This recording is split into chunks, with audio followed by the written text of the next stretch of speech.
What are the risks facing stocks as we go into that deadline and look ahead to Q4? Keith Lerner joins us today, Truist Advisory Services Co-Chief Investment Officer. Keith, it's good to have you back. Kind of points to the Q4 potholes that a lot of people have been pointing to, and that is the shutdown, the strikes, and student loans. How rough could that be going into a period where some are looking for a chase? Yeah, well, great to be with you, Carl and gang, this morning. I think the government shutdown by itself isn't a major issue from a stock market perspective. We look back since 1976, we've seen 20 of these. During the actual shutdown, the average performance for the S&P is 0.0. So there's some variation within that. But I think the challenge for the market right now is it's not just any one thing. It's all these obvious things that we're all talking about as far as the student loans, the government shutdown, the UAW, and really more importantly, yields are above 450 this morning. So I think the challenge for this market near term is just there's a lack of upside catalyst. Now, at some point, those concerns that we're talking about, if they get resolved, they can become the catalyst. But at this point, I still think it's going to be a slog here near term.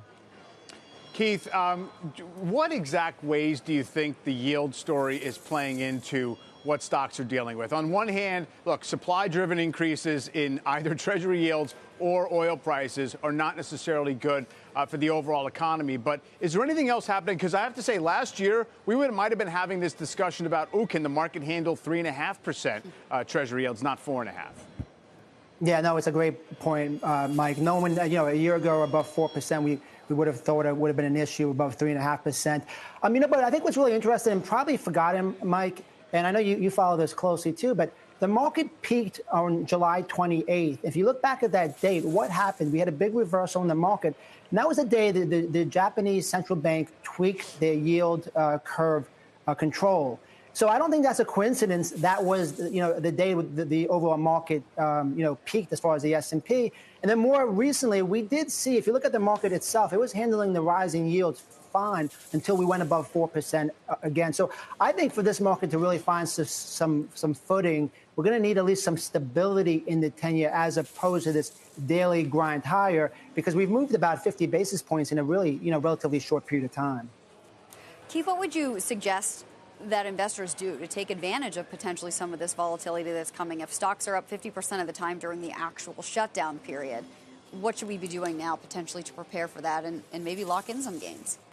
Yeah, well, I think there's a lot is about time frame. For us, and, we've talked about this over the last month or two, we think this is a time for patience, right? As far as, of course, our asset allocation, we're more in line with our long-term targets when we think about equities, bonds, and cash. And we're being patient for an opportunity. The market's a little bit oversold, but not deeply oversold yet. Valuations have corrected, but not, a lot yet. So we would be patient. We can't force the narrative that we want on the market. We'll be patient to take advantage if we have a little bit of a deeper pullback.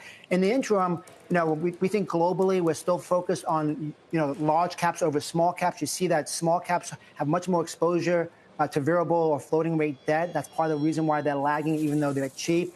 I think there's areas like real estate that are making fresh relative lows on a weekly basis. We would avoid that as well.